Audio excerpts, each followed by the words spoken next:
morning, everyone, and welcome back for another episode of VTV. I'm Jack. And I'm Ben. A couple weeks ago, Triton athletes from each of the fall sports participated in a day of work projects around town as a way to give back to the community. Ben here put together this first story so we could see what the day was like. Check it out.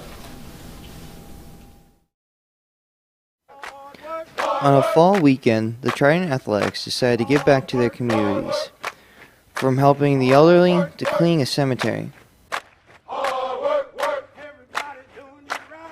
What made you come up with this idea? Every year for Memorial Day, I go around town, I place flags in the veteran graves, and when I came to this cemetery in particular, I discovered a lot of veteran graves were covered in overgrown bushes or with trees burying them. So the idea came from, I wanted to free up the headstones to enable me to put flags out for Memorial Day and Veterans Day. How did you come up with the idea to have all the sports teams do a community service project? You know, it's something that I've done in the past and been part of as a coach and as an athlete. And I think it's just very vital for a student athlete and coaches to kind of give back to the communities they came from, because that's the same communities when they graduate, hopefully they're going to live in. And it's building that really strong foundation for a community-based school system and athletic program. Getting out and doing something for somebody other than ourselves. That's what playing on a team sport's all about. We're out, no one's required to be here, and the kids are here working their tails off and making this place look a little bit better. And it seems like it's been neglected for a long time. And the kids are working hard and doing something for somebody else. The opportunity to go out into Newbury and help the community in itself in terms of the veterans, just the families of the loved ones who are in the cemetery, I think was a great eye-opener for a lot of the students to see the condition of the cemetery. Spend a couple hours out of there on a Sunday afternoon was a fantastic opportunity for the kids to actually give back to something that's valuable in our community. The graveyard's filled with 50 to 70% of veterans, and we just want to clean it up and help those people out. We're doing it as a school and a team. All the sports are doing it this fall. All the sports team this fall are doing it. Personally, it's not really something you should get out of it. It's to help the community and to make it look nice for the veterans that come visit. Kind of bring us together as a team, giving back to everyone and stuff.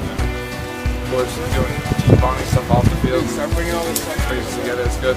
Sense of accomplishment for doing something good for the community and doing something good for people who might be forgotten about. I truly believe that when you do things for other people, things come back to you. I believe in karma. The kids should take a lot of pride in doing something like this as a community, as a whole Triton community, that everyone's out here working. We're going to come together as a team a lot better, I personally think, on the field, off the field. Communicate with each other a lot more and just work harder. A sense of responsibility, there's a sense of ownership for the community. This is something that we can easily fix and rectify and move forward. Hopefully they're getting the same thing out of this that I am, and maybe getting a little closer as a team and doing something together.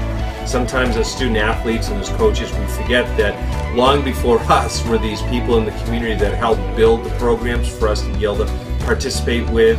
And these are the same people and organizations that helped organize the school and made everything that we do possible, not only here at the school, but around our communities. So I think it's important to make sure that we keep that cycle going. Work, hard work, hard work. You pack them for shoes. Hard work. You load them up. Hard work. Not everyone can kick a ball, or run, or jump like us athletes. Ben, everybody can do those things. And everyone can lend a helping hand to those that need it, but you don't have to be part of an organization to do it. As the days get shorter and colder and winter fast approaches, all of us can help by donating to the annual Coats for Kids drive. Here's Ms. Goldsmith to tell you more. Triton is taking part in the Coats for Kids drive from October 12th throughout January 8th. I sat down with Mrs. Goldsmith to find out more about it. How many years has Triton participated in the Coats for Kids drive? Well, this is the second year that we've been doing the Coats for Kids drive. So what's the process of donating a coat? So all you have to do is bring in a winter coat. good warm coat in good condition and drop it off either in the health office here or down in the library. We have 2 boxes. So when someone donates a coat, does it go straight to the child or does it go through a process? No, we collect the coats here, and then what we do is we bring them over to Anton's Cleaners, who's actually running this whole program, the Coats for Kids Drive. And they clean them, and then they take them to local charity organizations for distribution. Do the coats go to just the kids or do they go to adults in need too? No, we're asking for coats of all sizes from very small baby infants all the way to adults. So why is it important to donate a coat? Well, I think it's really important to donate a coat because we have a lot of need in this community. You wouldn't think so, but there are a lot of people who could use a winter coat. Might be in a different situation than some of us at high school. And I think it's always good to donate. As the weather gets colder, let's think of the ones who don't have a coat to keep them warm. Go through your closets at home and find your lightly worn winter jackets and drop them off in the library or in the nurse's department for the less fortunate. So Ben, you're an athlete. What are the sports that Triton offers here in the fall? Well, there's soccer, of course, which is the best sport. Then there's football, field hockey, cross country, golf, and volleyball. Is that it? Yep. You missed one. I don't think so. What about cheering? Cheering's a sport. Watch this next piece, and you decide. There has been an ongoing debate about whether cheering is a sport or not, but what makes an activity a sport? Here's what we found out.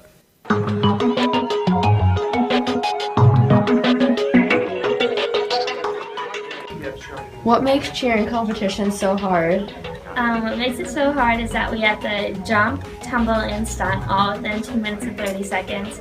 And we have to have like a certain requirement of what is done in the routine. And also, we only get one shot to show that like we're the best. So if we mess up, we don't get like another chance. Say like in another sport where you have halftime.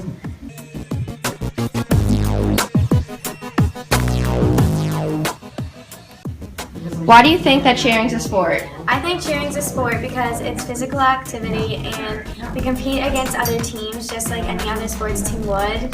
And cheerleading is actually really dangerous because of the level of intensity of the skills that we do.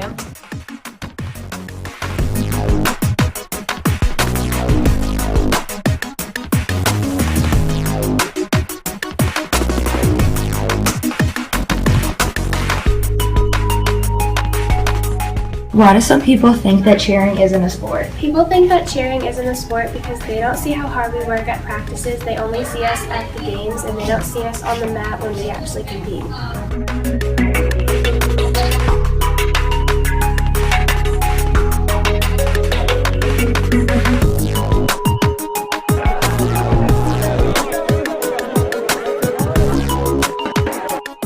What are some of the stereotypes of cheerleaders? Like, people think of cheerleaders as being popular and usually ruling the school, and mostly dating a lot of boys.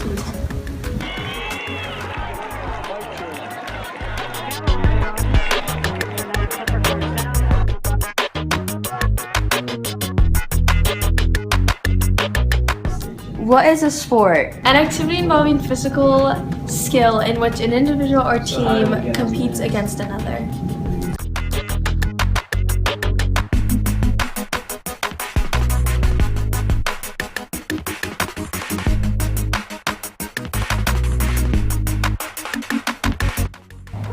If you don't think cheering's a sport, then what would you call it? I live in the same house as a cheerleader, and if I said it wasn't a sport, I'd probably get slapped. So I'm just gonna say cheering's a sport.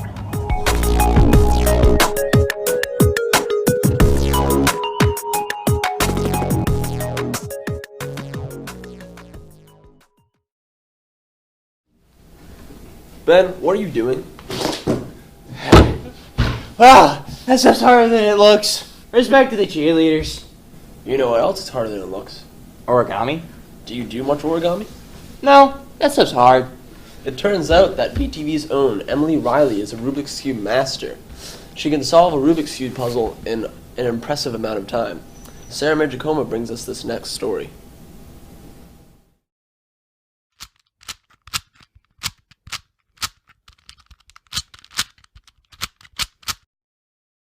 My name's Emily, I'm 16 years old, and I'm a Rubik's Cube master.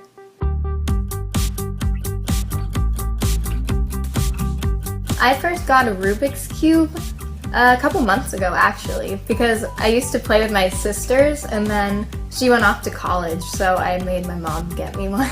My fastest time solving a Rubik's Cube is probably about a minute or a minute 30 seconds. I practice solving Rubik's Cubes a lot, actually. Basically whenever I have free time, I'll just be playing with it and trying to get a faster time. Well, one day during the summer, actually, my older sister was kind of just sitting in the kitchen, and she called me over and she was just kind of like, Emily, do you want to learn how to solve this Rubik's Cube? And I said yes. So that's basically how it started. I like to solve Rubik's Cubes because it gives me something to do with my hands in a way.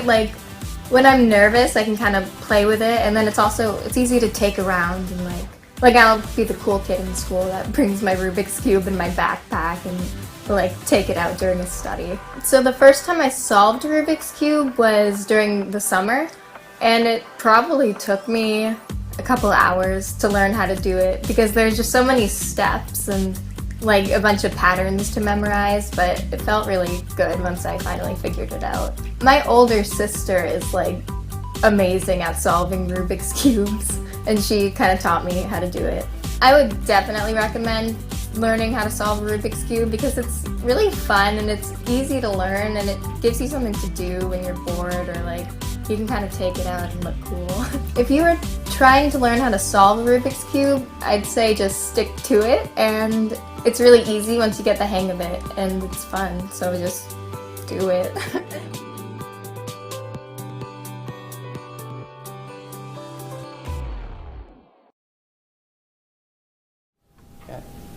Respect, Emily. That's it for this episode. But before we go, VTV is looking for a few students who would be interested in learning how to do play-by-play and colored commentary for broadcasts of Triton basketball games in the winter. Guys and girls are welcome. Just send us an email to this address if you're interested.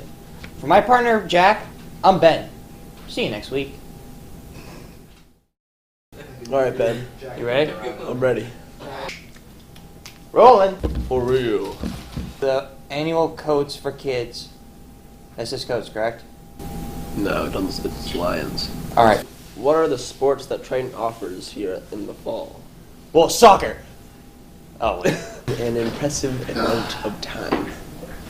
An impressive amount of time. Respect to Emily. Hey. Respect to Emily. Would you recommend Rubik's Cubes for other people? I would definitely recommend you. Respect to Emily. Respect to Emily. All those boogers. Yeah, I'm just gonna stick to filmmaking. Woo! Respect to Emily. I've developed a new stutter. It's actually impressive. Respect to Emily. That's it for this episode, but before we go, VTV is looking for...